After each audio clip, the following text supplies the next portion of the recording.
Round robin के ऊपर exam में एक शॉर्ट शॉर्ट क्वेश्चन आने के चांसेस बहुत ज्यादा है और इसलिए आज हम उसी का अभ्यास करेंगे। सबसे पहले you need to understand that कि जब एक न्यूमेरिकल एग्जाम में इस टॉपिक के ऊपर आता है तब हमें उस न्यूमेरिकल के अंदर एक टेबल दिया जाता है और इस टेबल के अंदर 3 कॉलम्स होता है।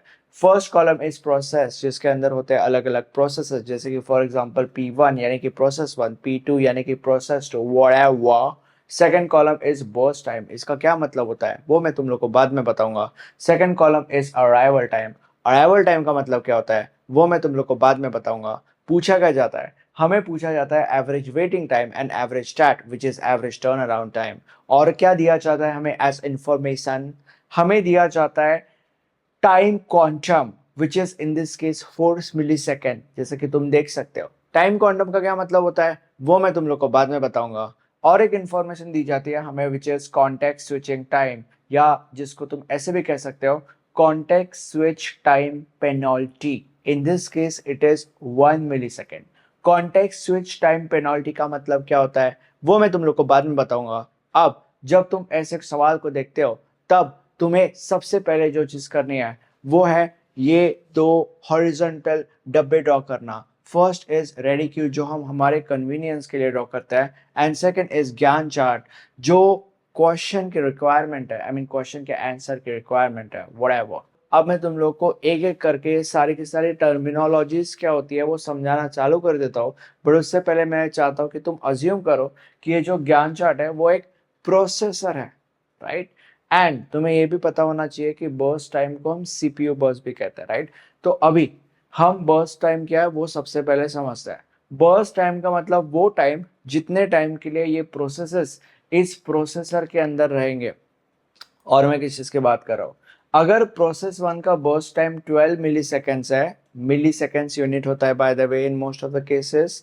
तो अगर प्रोसेस 1 का बर्स्ट टाइम 12 मिली सेकेंड्स है तो इसका मतलब यह है कि प्रोसेस 1 12 मिली सेकेंड्स के लिए इस प्रोसेसर के अंदर रहेगा। अगर प्रोसेस 2 का बर्स्ट टाइम 6 मिली सेकेंड्स है, इसका इसका मतलब यह है कि प्रोसेस 2 6 मिलीसेकेंड्स के लिए इस प्रोसेसर के अंदर रहेगा।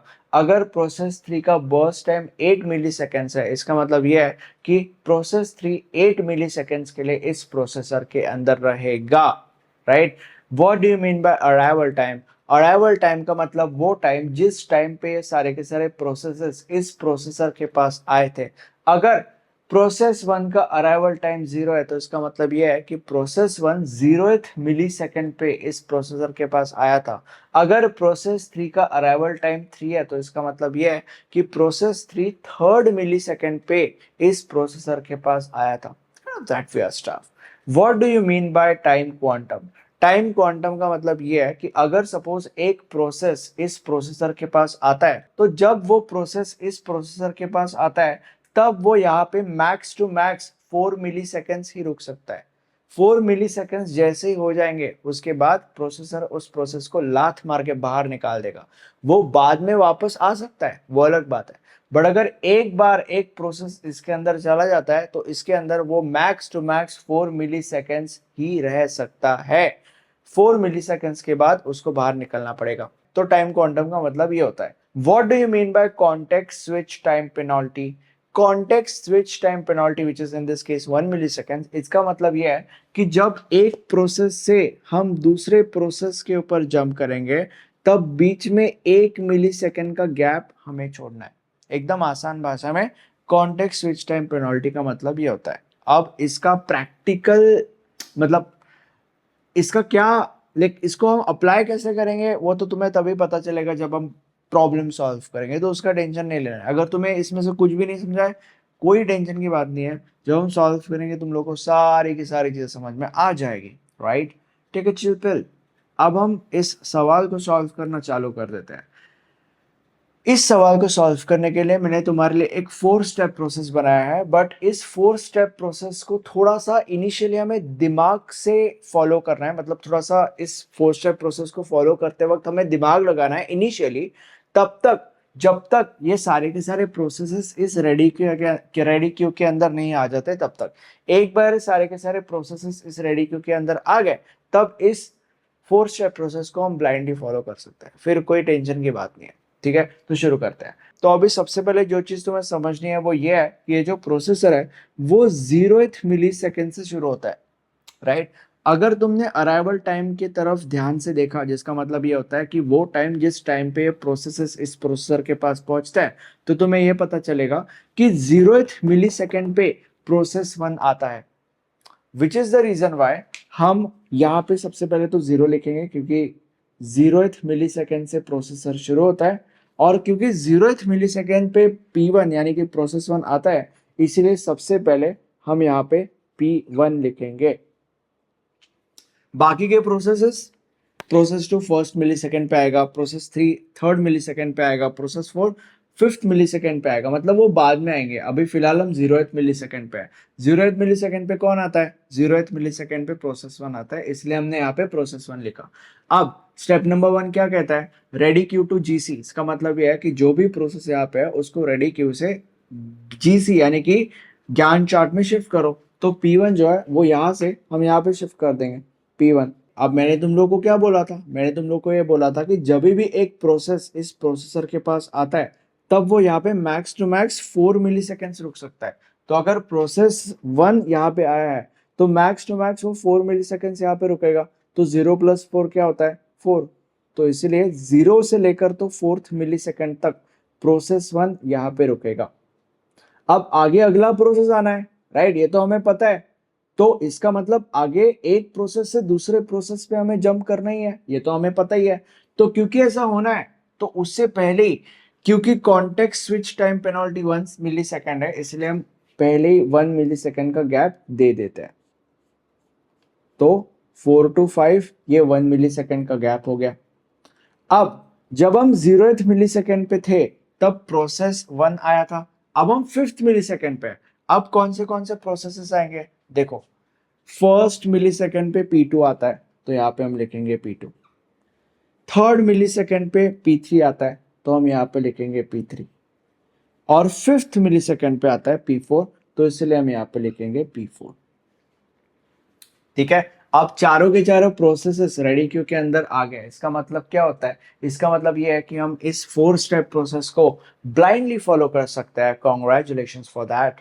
तो अभी स्टेप नंबर 1 हमारा हो चुका था। अब स्टेप नंबर 2, रिड्यूस बीटी। इसका मतलब क्या है? इसका मतलब ये है कि क्योंकि प्रोसेस 1 ने 4 मिली सेकेंड्स प्रोसेसर के अंदर स्पेंड कर लिए हैं, और बर्स्ट टाइम का मतलब वो टाइम जितना टाइम प्रोसेस को प्रोसेसर के अंदर स्पेंड करना है। तो इसीलिए क्योंकि P1 ने 4 मिली सेकेंड्स इस प्रोसेसर के अंदर स्पेंड कर लिया है, इसलिए P1 के बर्स्ट टाइम में से 4 मिली सेकेंड्स हम माइनस कर लेंगे।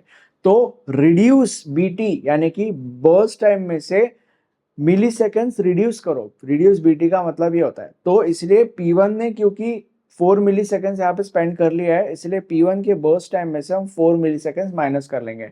तो 12 - 4 क्या होता है? 8। Next step, ready queue move on. अब इमेजिन करो कि तुम्हारा एक लड़की के साथ रिलेशनशिप चल रहा है, बट तुम उस लड़की को चीट करते हुए पकड़ लेते हो। Very bad, right. अब इस केस में तुम क्या करोगे? इस केस में तुम उसके साथ ब्रेकअप करोगे। ब्रेकअप करने के बाद दो चीजें। नंबर 1, तुम्हें जल्दी से जल्दी मूव ऑन होना है। अब इमेजिन करो कि तुम्हारा P1 के साथ रिलेशनशिप चल रहा था, बट तुम P1 को चीटिंग करते हुए पकड़ लेते हो, तो ऑब्वियसली अब तुम ब्रेकअप करोगे, राइट। तो क्योंकि तुमने P1 के साथ ब्रेकअप कर लिया है, इसलिए हम P1 को कट कर लेंगे और हम मूव ऑन करेंगे। मूव ऑन करेंगे टू P2, राइट। और दूसरी चीज, अगर तुम्हारा एक ग्रोथ ओरिएंटेड माइंडसेट है और अगर तुम दिखने में अच्छे हो, तो तुम्हारी जो एक्स गर्लफ्रेंड है, मैं तुम लोग को गारंटी के साथ कह सकता हूँ वो वापस तुम्हारे पास आएगी। तो अभी इस केस में क्योंकि तुमने P1 के साथ ब्रेकअप कर लिया है, अब वो तुम्हारी एक्स गर्लफ्रेंड हो गई, तो वो तुम्हारे पास वापस कभी ना कभी आने ही वाली है। Which is the reason why हमने P1 को यहाँ से कट तो कर लिया, बट हम उसको वापस सबसे पीछे डाल देंगे ताकि हमारे पास वो आ सके। ठीक है। एकदम आसान भाषा में रेडी क्यू मूव ऑन का मतलब जो भी एलिमेंट यहाँ पे है उसको कट करो और उसको पीछे डाल दो। तो अभी स्टेप नंबर 3 भी हो गया। Step number 4, repeat. यही वापस रिपीट कर दो। Ready queue to GC. तो इधर जो भी एलिमेंट है उसको हम यहाँ पे डाल देंगे P2। ठीक है। अब P2 यहाँ पे आया तो मैक्सिमम 4 मिली सेकेंड्स के लिए वो यहाँ पे रुकेगा। तो 5 + 4 दैट इज 9। तो 9, और क्योंकि आगे स्विच होना ही है तो 1 मिली सेकेंड हम यहाँ पे रख लेते हैं। 9 to 10, ठीक है।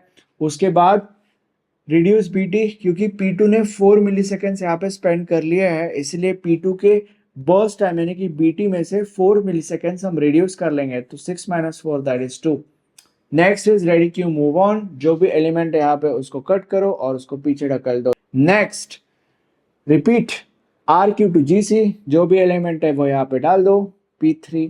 अब यहाँ पे जो भी एलिमेंट आता है max to max 4 milliseconds के लिए रुकेगा, इसलिए 10 + 4 दैट इज 14। और क्योंकि हमें पता है कि नेक्स्ट प्रोसेस यहाँ पे आना है, तो 1 मिली सेकेंड हम यहाँ पे गैप छोड़ देंगे, because 1 millisecond is context switch time penalty. तो यहाँ पे 14 to 15। नेक्स्ट रिड्यूस बीटी, क्योंकि P3 ने यहाँ पे 4 मिली सेकेंड स्पेंड कर लिया है, इसलिए P3 के बर्स्ट टाइम में से 4 मिली सेकेंड हम रिड्यूस कर लेंगे, which is 8 - 4 that is 4। Next ready queue move on, cut करो पीछे ढकेल दो। Next repeat ready queue to GC, P4 यहाँ पे, तो P4 यहाँ पे डाल देंगे।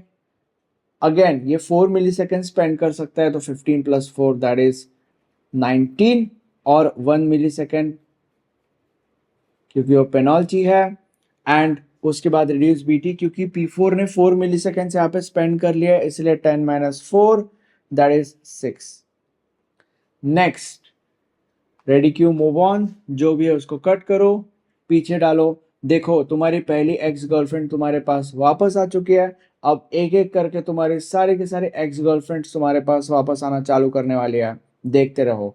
अब हाँ, तो RQ to GC, तो ये जो है उसको यहाँ पे शिफ्ट करो P1, ये 4 मिली सेकेंड्स के लिए यहाँ पे रह सकता है, तो इसलिए 20 + 4 that is 24, and 1 millisecond हम पेनल्टी के लिए रखेंगे दैट इज 25, ठीक है। उसके बाद रिड्यूस बीटी, क्योंकि P1 ने 4 मिली सेकेंड यहाँ पे स्पेंड किया है, तो इसीलिए P1 के BT में से 4 मिली सेकेंड हम रिड्यूस कर लेंगे, that is 8 - 4 which is 4। And ready queue move on, तो P1 को कट करेंगे और P1 को पीछे डाल देंगे। रिपीट RQ to GC, देखो तुम्हारे सेकेंड गर्लफ्रेंड भी वापस आ चुकी है, तो P2 को यहाँ पे डाल देंगे P2। Now there is a twist, and the twist is कि वैसे तो यहाँ पे ये 4 मिली सेकेंड्स रुक सकता है, बट इसके पास यहाँ पे रुकने के लिए 4 मिली सेकेंड्स है ही नहीं। बर्स्ट टाइम का मतलब क्या होता है? बर्स्ट टाइम का मतलब वो टाइम जितने टाइम के लिए ये एलिमेंट, ये प्रोसेस इस प्रोसेसर के पास रुकेगा। तो इसके पास यानी कि P2 के पास यहाँ पे रुकने के लिए 4 मिली सेकेंड्स है ही नहीं, उसके पास वहां पे रुकने के लिए 2 मिली सेकेंड्स ही है, which is the reason why P2 यानी कि प्रोसेस 2 यहाँ पे 2 मिली सेकेंड से रुकेगा। तो 25 + 2 दैट इज 27 मेरी जान, ठीक है। और यहाँ पे 1 सेकेंड अगेन पेनल्टी के लिए हम रखेंगे दैट इज 28, ओके। अब नेक्स्ट इज रिड्यूस बीटी, क्योंकि P2 ने यहाँ पे यानी कि वहां पे 2 मिली सेकेंड स्पेंड किया, इसलिए P2 के बर्स्ट टाइम में से हम 2 निकाल देंगे और यहाँ पे 0 बचेगा। Now again you need to understand that कि जब यहाँ पे 0 बचता है, इसका मतलब तुमने अज्यूम कर लेना है कि ये जो प्रोसेस है ये अब डेड हो चुका है। तो हम क्या करेंगे स्टेप नंबर 3 में? स्टेप नंबर 3 में क्योंकि P2 डेड हो चुका है, इसलिए हम P2 को यहां से कट करेंगे और वहां पे नहीं डालने वाले, वो डेड हो चुका है, अब वो हमें हमारे लाइफ में वापस कभी भी नहीं चाहिए, क्योंकि वो डेड हो चुका है, वो 0 हो चुका है, right. Next repeat RQ to GC, जो भी प्रोसेस यहाँ पे वो यहाँ पे पेल दो P3। अब P3 यहाँ पे 4 मिली सेकेंड्स रुकेगा, उसके पास रुकने के लिए 4 मिली सेकेंड्स है भी, तो 28 + 4 दैट इज 32। 1 मिली सेकेंड हम पेनल्टी के लिए देंगे, तो 32 का 33 हो जाएगा।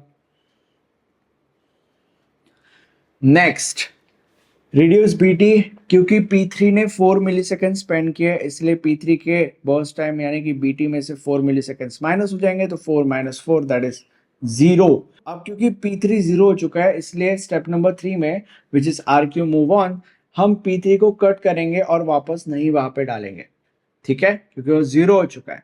Next RQ to GC, P4 जो है वो यहाँ पे पेल देंगे, तो P4 वो यहाँ पे 4 मिली सेकेंड्स रुकेगा, तो 33 + 4 दैट इज 34, 35, 36, 37, 1 मिली सेकेंड हम पेनल्टी के लिए देंगे, तो 37 का 38 हो जाएगा, ठीक है।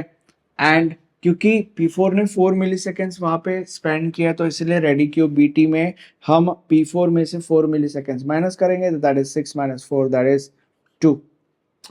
RQ मूव ऑन, तो P4 को हम कट करेंगे, यहाँ पे वापस डालेंगे, right. Next repeat RQ to GC, P1 यहाँ पे आ जाएगा, मैं यहां से शुरू करता हूं, तो P1 यहाँ पे वो 4 मिली सेकेंड्स रुक सकता है, तो 38 plus 4 that is 42, 1 millisecond हम पेनल्टी के लिए रखेंगे, दैट इज 43।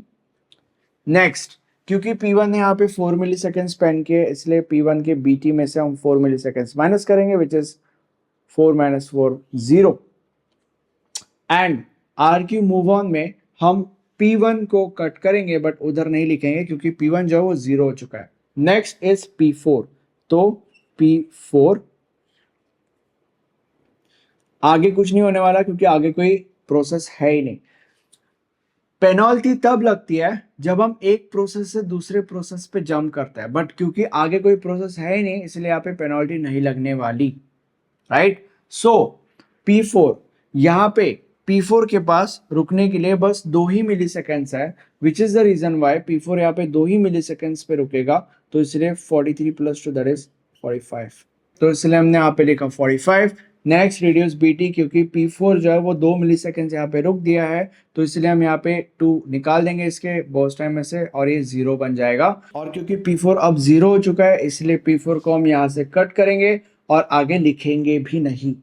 यहाँ पे तुम्हारे दोनों टेबल्स भर चुके हैं, मतलब कंप्लीट हो चुका है, और अब हम average waiting time and average TAT निकालेंगे।